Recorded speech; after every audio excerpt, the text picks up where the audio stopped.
Assalamualaikum warahmatullahi wabarakatuh. Selamat datang di channel IN Radio. Kisah pada kesempatan kali ini membawa cerita dokumenter pendakian gunung yang berdasarkan kisah nyata dari kasus hilangnya Rian di Gunung Lawu pada Oktober 2015 silam. Langsung saja tanpa berlama-lama, selamat menikmati kisahnya.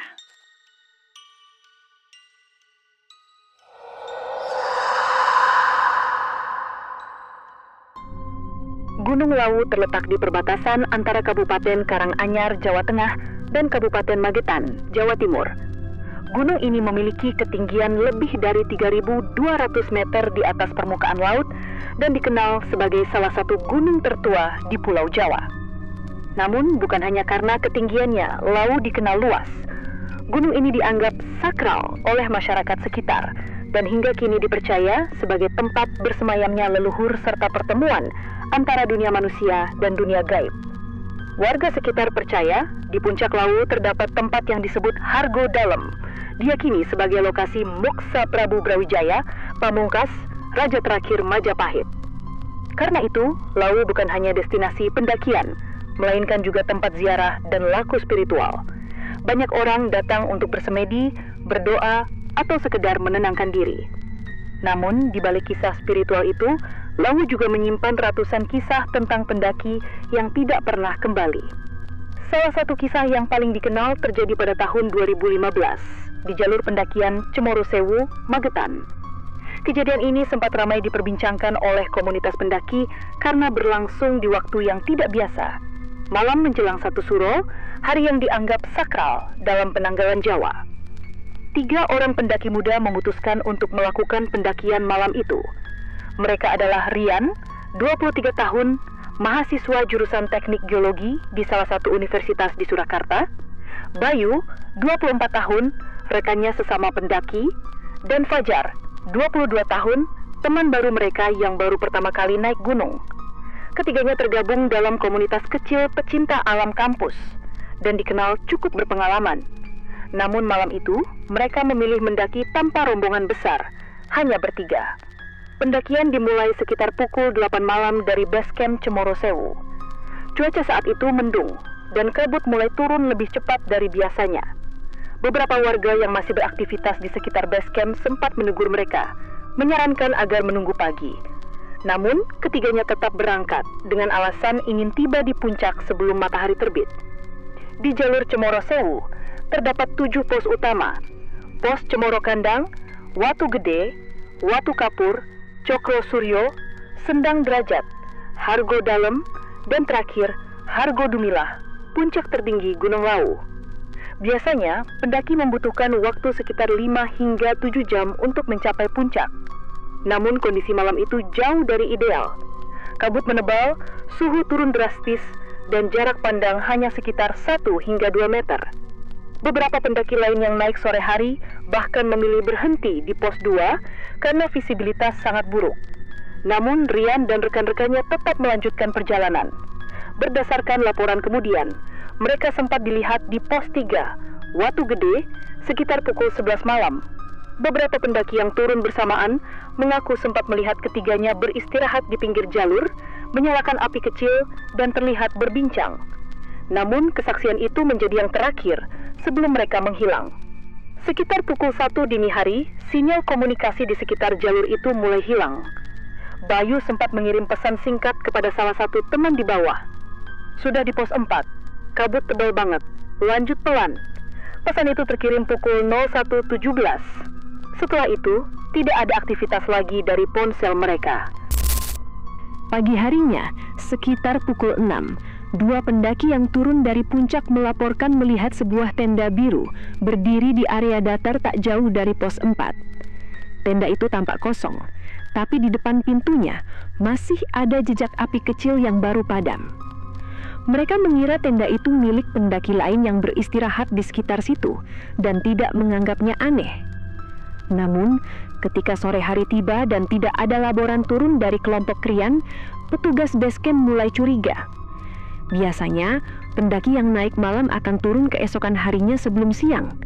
Tapi hingga malam, tidak ada satupun dari mereka yang kembali. Keesokan harinya, tanggal 16 Oktober 2015, tim pencarian dibentuk. Beberapa anggota SAR Magetan dan relawan pendaki mulai menyusuri jalur Cemoro Sewu. Awalnya, mereka menduga ketiganya hanya tersesat akibat kabut tebal atau mengalami hipotermia di sekitar pos 5.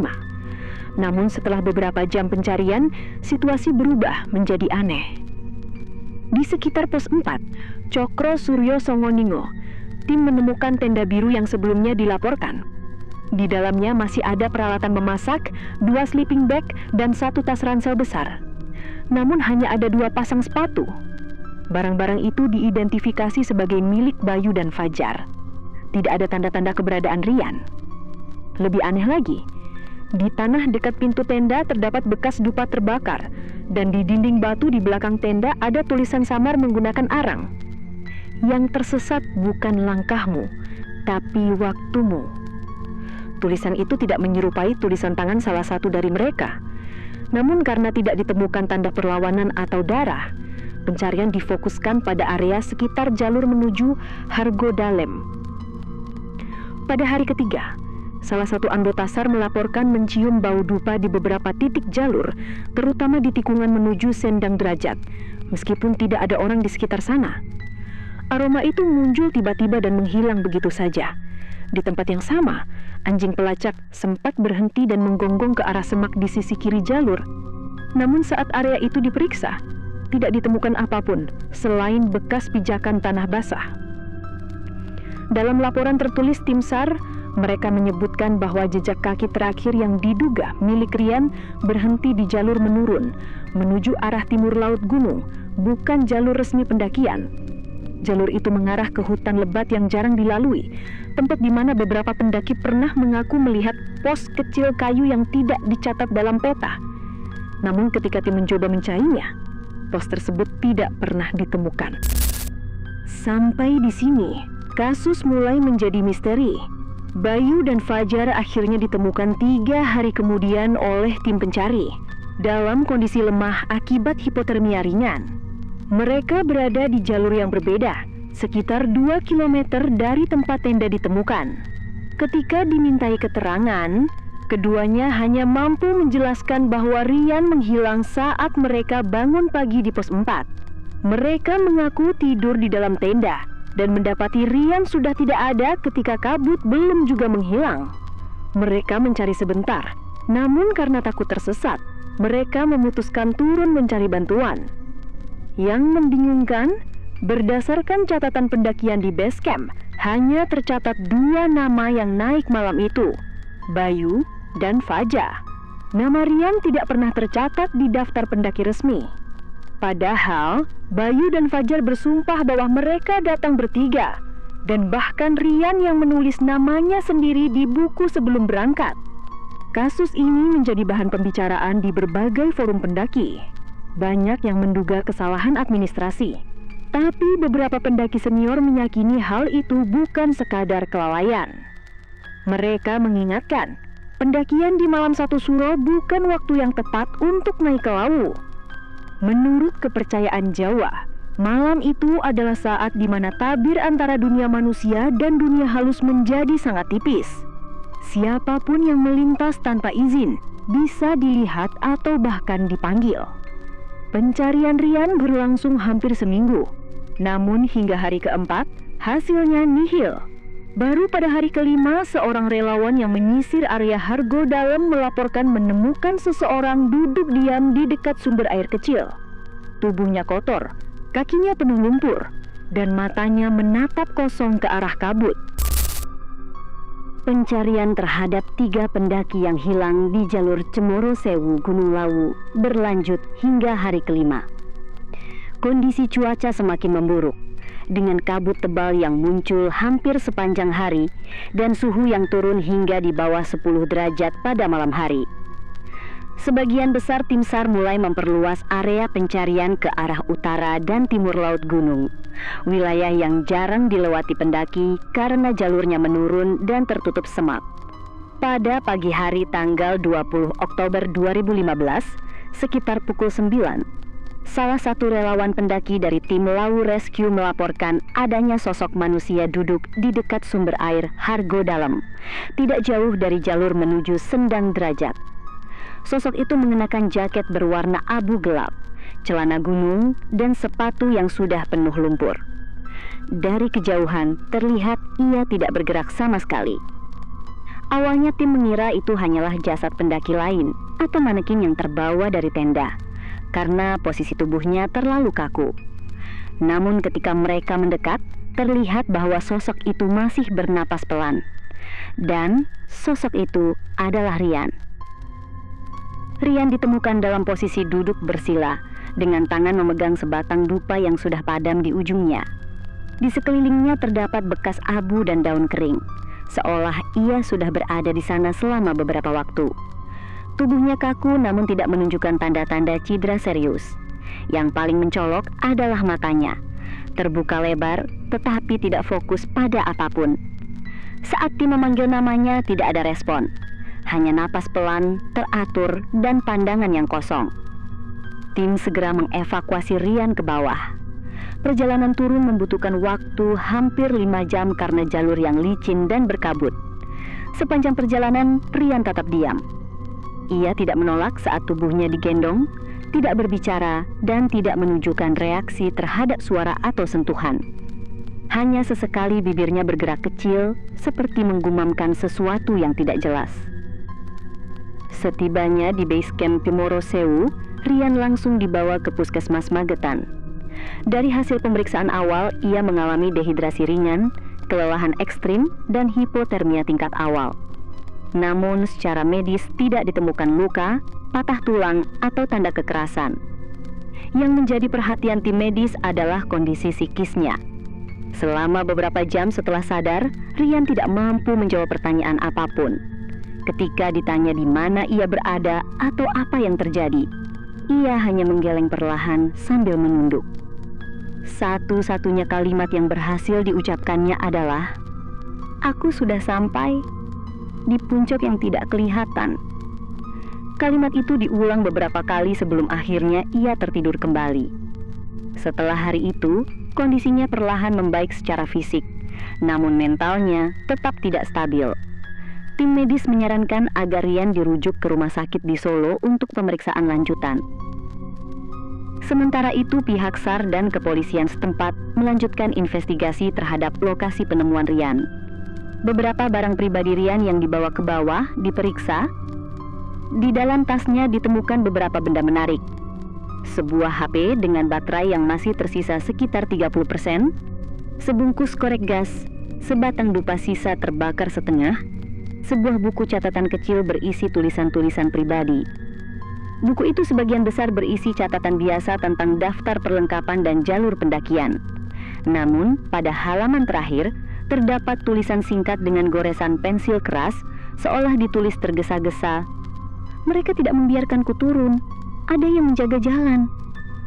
Tim sempat menduga tulisan itu dibuat ketika Rian tersesat. Namun setelah diperiksa lebih teliti, tulisan itu berbeda dari tulisan tangan sebelumnya dalam buku tersebut. HP Rian menjadi fokus utama penyelidikan. Ketika dinyalakan, ditemukan satu file rekaman suara berdurasi sekitar 2 menit.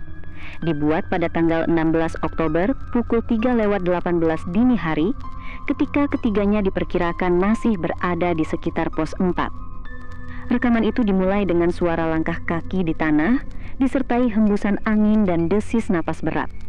Lalu terdengar suara sesuatu bergesek, mungkin daun atau ranting. Selama hampir 1 menit, tidak ada suara manusia sama sekali. Namun di akhir rekaman terdengar suara lirih seperti bisikan pelan, samar dengan nada rendah. "Kau sudah menepati janji." Setelah kalimat itu, rekaman terputus. Analisis forensik sederhana menunjukkan tidak ada tanda manipulasi suara atau efek tambahan. Namun karena kualitas audio buruk dan penuh noise, sulit memastikan sumber suara tersebut. Setelah penemuan Rian, pencarian resmi dinyatakan selesai. Bayu dan Fajar sudah dipulangkan terlebih dahulu setelah diperiksa. Keduanya berada dalam kondisi stabil namun masih mengalami trauma. Dalam laporan singkat, mereka menyebutkan bahwa malam sebelum Rian hilang, mereka tidur bersama di tenda di sekitar pos 4. Ketika bangun pagi, Rian sudah tidak ada. Namun tas dan sepatunya tertinggal Tidak ada tanda-tanda pergulatan atau jejak lari. Mereka mencari sekitar lokasi selama kurang dari 1 jam sebelum memutuskan turun ke base camp Cemoro Sewu. Sementara itu, kondisi Rian tidak mengalami kemajuan berarti. Ia jarang berbicara dan lebih sering merenung lama menatap kosong. Ketika perawat mencoba berinteraksi, ia sering terlihat mengarahkan pandangan ke jendela, seolah sedang memperhatikan sesuatu di luar. Beberapa kali ia bergumam dengan kata-kata yang sulit dipahami. Namun, pada malam ketiga setelah dirawat, ia sempat mengatakan sesuatu yang membuat perawatnya ketakutan. Dengan suara pelan, Rian berkata, "Aku sudah melihat mereka menunggu di lereng. Yang satu pakai putih, yang lain cuma berdiri di kabut." Setelah itu, Rian tidak pernah berbicara lagi. Keesokan harinya, ia ditemukan tidak bernyawa di ranjang rumah sakit. Tidak ada tanda-tanda kekerasan atau luka. Penyebab kematiannya dicatat sebagai gagal jantung mendadak. Namun bagi orang-orang yang mengenalnya, kematian itu terasa tidak wajar. Pihak rumah sakit dan keluarga tidak memberikan keterangan lebih lanjut. Jenazah Rian dimakamkan di kota asalnya Solo dan upacara pemakaman berlangsung tertutup. Rekan-rekannya dari komunitas pecinta alam kemudian mengadakan doa bersama di base camp Cemoro Sewu, sekaligus menancapkan papan kecil bertuliskan namanya di dekat jalur menuju pos 1, tempat terakhir kali ia terlihat normal. Beberapa minggu kemudian, anggota SAR yang ikut dalam pencarian mencoba menelusuri kembali titik penemuan Rian untuk mendokumentasikan lokasi. Namun ketika mereka sampai di area sumber air Hargo Dalam, mereka tidak menemukan tanda-tanda bekas duduk yang sama. Daerah itu terlihat berbeda. Batu yang sebelumnya mereka jadikan patokan sudah tidak ada. Hanya semak dan tanah lembab. Salah satu anggota tim kemudian mencium aroma dupa samar. Namun lagi-lagi tidak ada siapa-siapa di sana. Secara resmi, kasus hilangnya Rian di Gunung Lawu dinyatakan selesai tanpa kesimpulan pasti. Pihak kepolisian menyebut kejadian itu sebagai kecelakaan akibat kelelahan ekstrim dan kondisi cuaca buruk. Namun bagi para pendaki yang mengenal Lawu dengan baik, kisah ini menjadi salah satu pengingat paling kuat bahwa tidak semua jalur di gunung bisa dilalui manusia. Gunung Lawu tetap menjadi tempat yang istimewa, indah, tenang, tapi penuh misteri. Setiap tahun masih ada pendaki yang hilang atau ditemukan dalam keadaan tidak biasa. Sebagian besar kembali dengan selamat, sebagian lagi tidak. Namun yang selalu sama adalah pesan yang berulang dari warga sekitar. Naiklah ke Lawu dengan hati yang bersih, karena di atas sana tidak semua yang menyambutmu adalah manusia. Kasus hilangnya Rian di Gunung Lawu pada Oktober 2015 menjadi salah satu peristiwa yang cukup lama dibicarakan di kalangan pendaki dan komunitas SAR di Jawa Timur. Meskipun laporan resminya ditutup tanpa kesimpulan pasti, sejumlah fakta yang muncul selama pencarian dan setelah penemuan tubuh Rian menimbulkan berbagai pertanyaan yang hingga kini belum terjawab sepenuhnya. Gunung Lawu dikenal sebagai salah satu gunung dengan kabut paling tebal di Pulau Jawa, terutama pada bulan-bulan transisi antara musim kemarau dan musim hujan. Menurut catatan BMKG Karanganyar, suhu di puncak Lawu bisa turun hingga 3 hingga 5 derajat Celcius pada malam hari, dengan visibilitas yang seringkali kurang dari 3 meter saat kabut turun.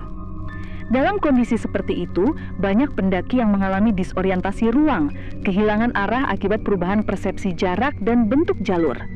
Fenomena ini diperparah oleh efek visual kabut dan pantulan cahaya senter yang bisa menimbulkan ilusi seolah ada sosok di kejauhan atau jalur baru di samping jalur utama. Beberapa ahli menyebut kondisi ini sebagai mountain mirage, ilusi optik yang sering terjadi di medan dengan kabut padat dan suhu rendah. Dalam kasus Rian, besar kemungkinan disorientasi menjadi faktor utama. Jika ia keluar dari tenda saat dini hari dan berjalan sendiri, maka peluang tersesat di area vegetasi rapat sangat tinggi. Jalur di sekitar pos 4 hingga Hargo Dalam memiliki banyak percabangan tidak resmi yang terbentuk dari jalur air dan tapak pendaki lama. Bergerak hanya beberapa meter ke arah yang salah bisa membawa seseorang ke wilayah yang sama sekali berbeda. Dari hasil pemeriksaan medis, tidak ditemukan luka serius di tubuh Rian, namun ia mengalami gejala hipotermia tingkat awal dan kelelahan ekstrim.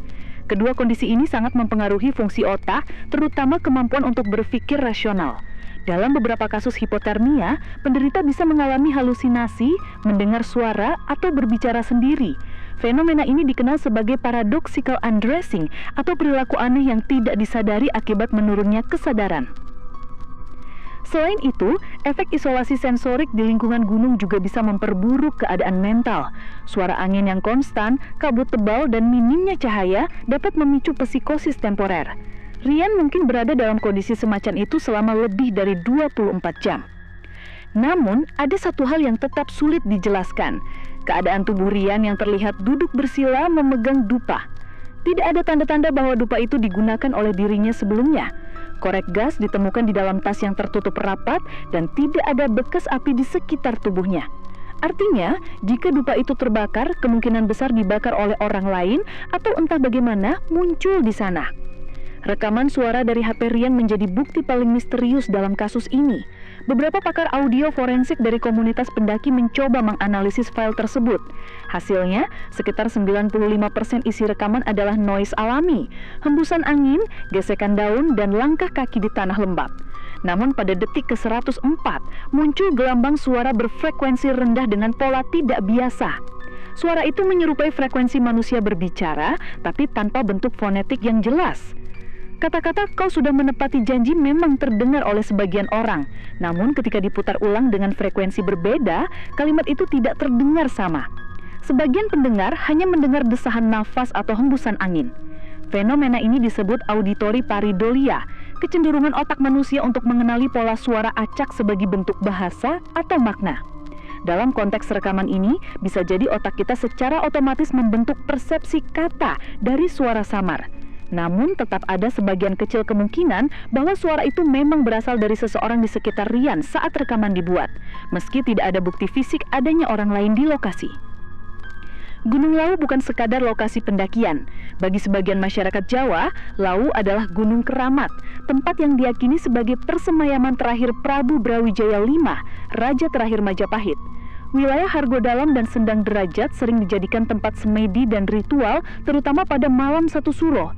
Para peziarah biasanya membawa dupa, bunga, dan sesajen untuk berdoa di titik-titik tertentu. Namun meskipun pendakian Rian dan teman-temannya tidak bertepatan tepat pada malam satu suro, waktunya masih berada di minggu yang sama.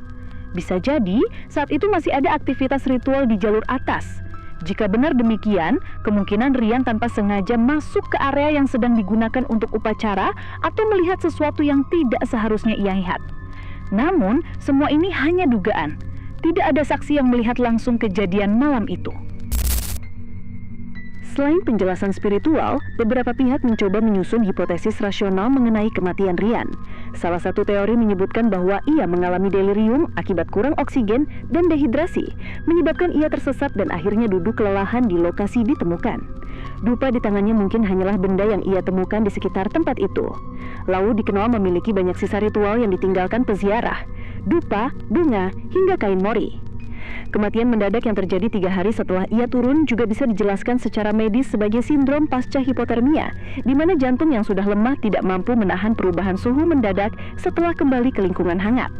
Namun teori ini tidak sepenuhnya diterima, karena ada beberapa kejanggalan lain seperti tulisan di buku catatan yang tidak cocok dengan gaya tulisan Rian, dan aroma dupa yang masih sering muncul di lokasi penemuan bahkan beberapa minggu setelahnya. Hal-hal seperti itu sulit dijelaskan secara ilmiah.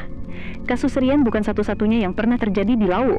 Beberapa tahun sebelumnya, pada 2012, 2 pendaki asal Madiun juga dilaporkan hilang selama 3 hari di jalur yang sama.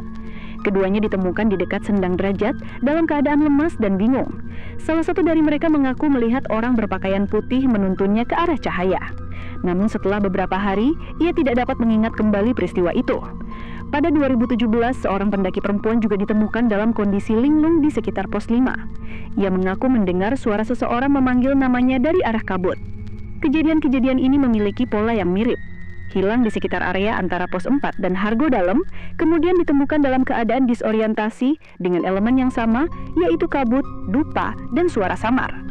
Fenomena ini membuat sebagian orang percaya bahwa Gunung Lawu memiliki wilayah perbatasan, di mana batas antara dunia nyata dan dimensi lain menjadi tipis. Namun bagi para ahli SAR, wilayah tersebut hanyalah zona rawan kabut dengan banyak jalur percabangan, tempat orang mudah tersesat jika tidak berhati-hati. Hingga kini tidak ada yang tahu pasti apa yang sebenarnya dialami Rian di gunung itu. Bagi sebagian orang, kisah ini menjadi pengingat bahwa gunung bukan hanya tempat wisata atau olahraga. Ada banyak hal di alam yang belum bisa kita pahami sepenuhnya, entah itu fenomena alam atau sesuatu yang lain. Gunung Lawu tetap berdiri megah di antara perbatasan Jawa Tengah dan Jawa Timur. Setiap akhir pekan, ratusan pendaki naik melalui jalur Cemoro Sewu, Ceto, atau Singolango. Sebagian kembali dengan cerita indah tentang matahari terbit dan kabut di puncak. Sebagian lagi membawa kisah tentang langkah yang terasa lebih berat dan bisikan samar yang terdengar di antara pepohonan. Kasus Rian kini sudah jarang dibicarakan. Namun bagi pendaki yang pernah lewat jalur itu, nama Hargodalam akan selalu punya makna lain. Karena di sanalah, menurut banyak orang, ada tempat yang tidak bisa dijangkau oleh peta. Tempat di mana arah kompas tak lagi berarti dan suara manusia bercampur dengan sesuatu yang lebih tua dari kita semua. Secara resmi, kasus ini diklasifikasikan sebagai kecelakaan pendakian akibat faktor cuaca dan kelelahan. Namun hingga kini, tidak ada yang dapat menjelaskan sepenuhnya catatan terakhir Rian dan suara yang terekam di HP-nya. Mungkin itu hanyalah hasil dari kebetulan, mungkin juga bukan. Gunung Lawu tetap menjadi simbol keindahan dan misteri. Setiap orang yang naik ke sana membawa niat yang berbeda. Sebagian untuk menantang diri, sebagian untuk mencari kedamaian, sebagian lainnya tanpa tahu apa yang menanti di balik kabut. Dan seperti kata salah satu relawan SAR yang ikut dalam pencarian waktu itu, kami bisa menemukan tubuhnya, tapi bukan jawaban tentang apa yang sebenarnya terjadi.